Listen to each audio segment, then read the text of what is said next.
Finalmente, o último capítulo de Jinx chegou. Depois de tanto sofrimento, mais de 100 capítulos de puro sofrimento, os nossos heróis merecem finalmente um descanso. E aí, pessoal, eu sou o Guto Nunes e hoje eu vim falar sobre o capítulo 102, o último capítulo de Jinx, pelo menos da história principal. E se você gosta desse tipo de conteúdo, de anime, mangá, drama, principalmente de BL, se inscreve no canal e ativa as notificações para receber os próximos vídeos. Deixa o like no vídeo para ajudar no engajamento e, claro, comenta quantas vezes você quiser ao longo dele, que essa é a parte divertida de gravar esses vídeos. Se quiser apoiar o canal, escolhe o botão Seja Membro ou o Valeu aqui embaixo, ou também a chave Pix na caixa de descrição. Agora deixa eu te contar como é que foi esse último capítulo. 2 meses se passaram desde aquele grande momento, daquela grande confissão de amor entre o Ju Jae-kyun e o Kim-dan, aquele dramalhão que aconteceu no meio da rua.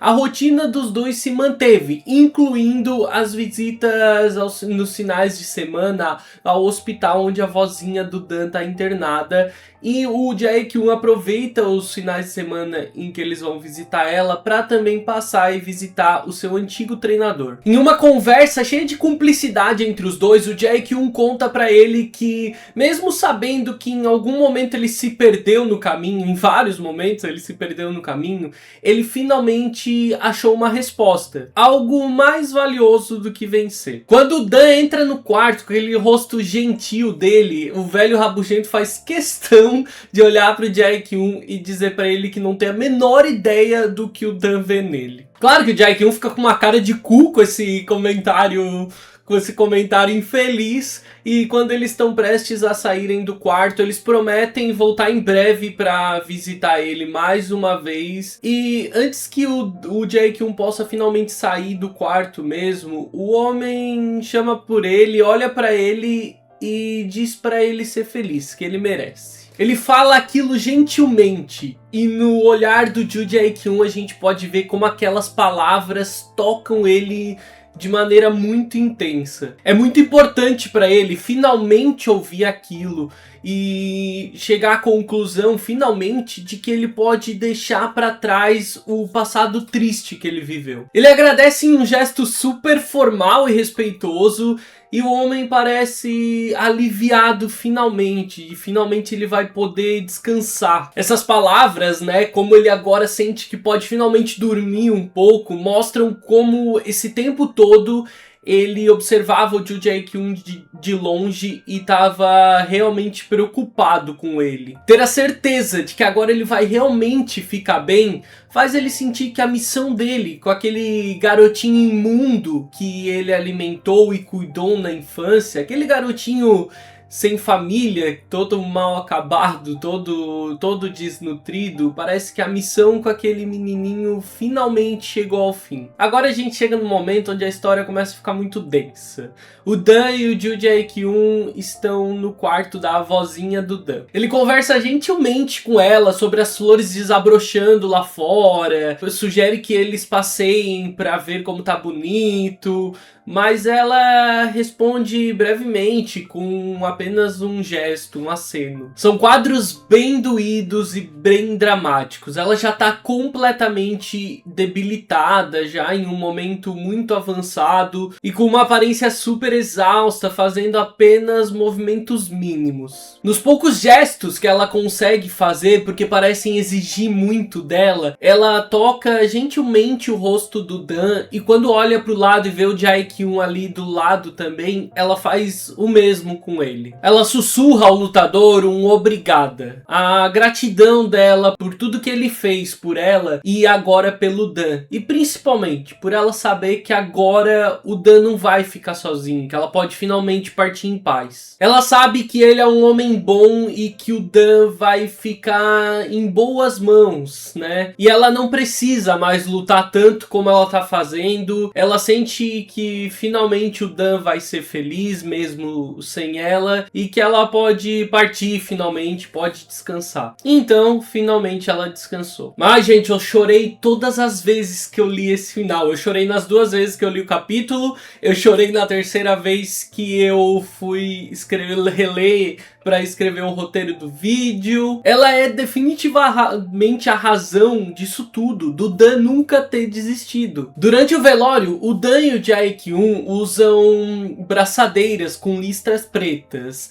Na Coreia, é uma tradição durante funerais que os membros masculinos da família usem braçadeiras com uma linha preta. Os que são membros direto, né, descendentes direto da pessoa que faleceu, usam a braçadeira com 2 listras e os demais usam com apenas uma. Esse momento, né, e esse elemento visual das braçadeiras, cultural também, ele é a definição clara de que o Joo Jae-kyun finalmente não tá mais sozinho, ele não é mais aquele menino imundo sem família. É a representação de como ele foi gentilmente acolhido por aquela senhorinha que quando ele conheceu já estava em uma fase tão debilitada e que agora ele e o Dan são definitivamente uma família. O Jae-kyun olha com um olhar gentil pra foto dela, enquanto o Dan olha e chora. Ele tá muito triste, mas sabe que ela finalmente pôde descansar. Bom, toda a cerimônia acontece, o funeral, os amigos da academia visitam eles, e depois da cerimônia, então, é finalmente hora de fazer alguma coisa com as cinzas. O Dan e o Jae-kyun pegam um barco e espalham as cinzas dela pelo oceano. Emocionado, então, o Dan finalmente dá o seu último adeus à pessoa que ele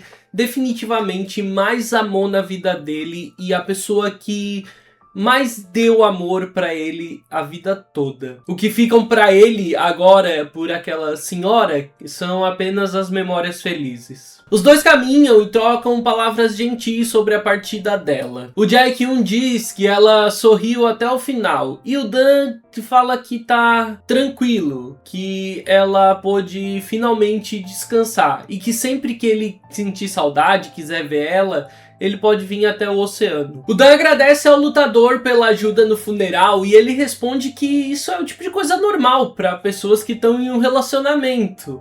O Dan, em resposta, sorri de uma maneira tímida. Nesse momento de fragilidade, o Jae-kyun, ele é honesto como ele nunca foi. Ele diz que provavelmente nunca vai estar à altura da avó do Dan e que ele nunca amou ninguém e nunca foi amado. Ele sabe que tem um jeito meio grosso e que mesmo sem querer, ele pode acabar magoando o Dan em algum momento, mas que mesmo assim ele quer ficar ao lado dele. O Dan responde que é claro que ele pode ficar ao seu lado e que ele também não é perfeito, mas que juntos os dois podem compensar o defeito um do outro. E com um lindo sorriso no rosto, como a gente nunca viu antes, ele diz que o Jae-kyun, mais do que tudo, já faz ele se sentir muito amado. Ele então abraça e agradece o Joo Jae-kyun e fala para que os dois continuem se amando para sempre. Feliz com aquilo e finalmente entendendo o amor, o Joo Jae-kyun retribui o abraço. Por fim,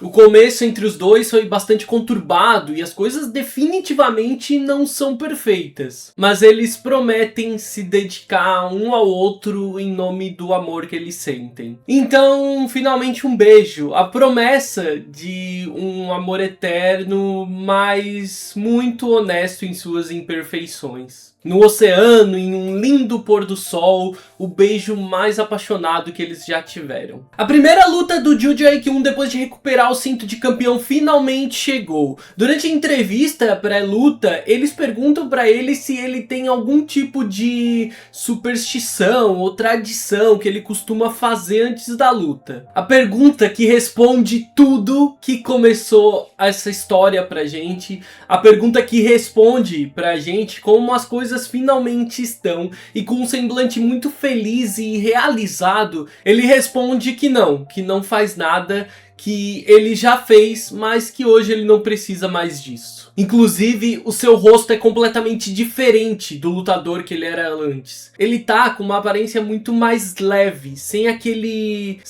semblante, aquele rosto sombrio e arrogante que ele costumava ter. Porém, no vestiário, a aparência assustadora dele volta quando ele manda todo mundo sair de repente. Falta ainda 10 minutos antes da luta, mas ele manda todo mundo mundo sair. E claro, com aquela cara assustadora que ele manda isso, ninguém faz objeção. Mas sobrou alguém.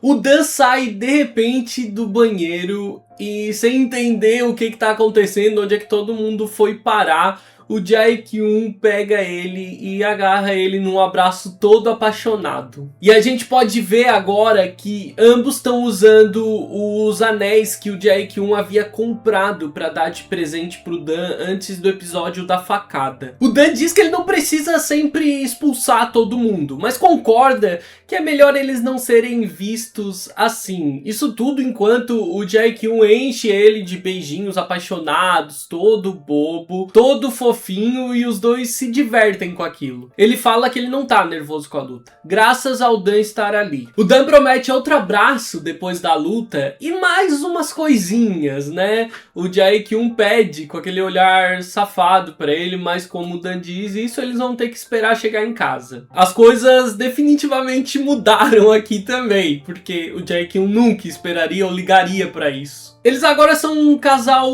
fofo, apaixonado e tô pegando fogo. As carícias que trocam, os beijos, eles mostram tudo em cada pequeno gesto. Eu adorei como aquele tom safado da história foi preservado, mas sem precisar recorrer a nenhuma narrativa diferente do que dois namoradinhos perdidamente apaixonados. O Dan guarda o anel do Jae-kyun pra ele enquanto ele vai lutar, e eu amo que ele tem que guardar no dedão porque é muito grande pros outros dedos. E isso é muito fofo, meu Deus, é tudo muito fofo nesse final. Ele o cumprimenta e deseja sorte, então o lutador sai todo felizinho com o sorriso, né, de despedida que ele recebeu do seu amado naquele momento. Ele tá realizado de estar vivendo aquilo finalmente. Agora é seguro de que ele não precisa mais provar nada pra ninguém. Tudo que ele precisa é do Dan, uma pessoa que vê ele como ele realmente é. A luta vai começar. O Jae-kyun é anunciado, a lenda viva do MMA.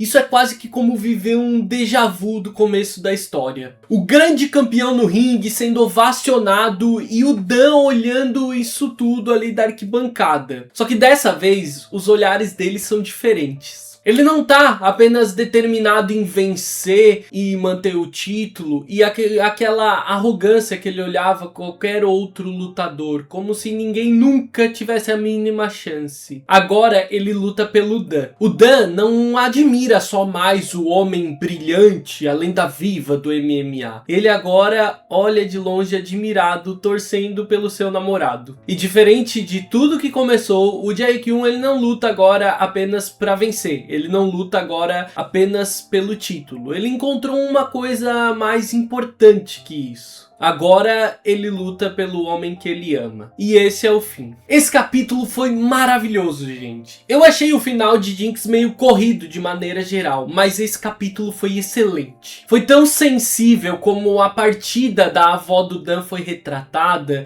Eu fiquei genuinamente emotivo lendo aquelas passagens. Eu acho que no geral a gente precisava e merecia um final assim. Completamente calmo e feliz, onde a gente entendesse que tudo que acontece entre o Dan e o Jae-kyun agora fosse para mostrar que agora eles são definitivamente um casal feliz e apaixonado. Eu muito provavelmente devo fazer um próximo vídeo, aquele espremendo Jinx até dizer chega, mas eu tô planejando um próximo vídeo para poder comentar um pouco melhor o final para vocês e também para falar um pouco das minhas expectativas sobre os extras, que a autora já falou que vai ter. E como a gente ainda tem as notas da autora, né, que elas costumam colocar sempre no final, pra gente dar uma olhadinha e poder comentar sobre, Jinx ainda deve ter mais um vídeo antes dos extras que devem sair. Então é isso, eu espero que vocês tenham gostado do vídeo, eu vejo vocês no próximo vídeo. Um grande beijo,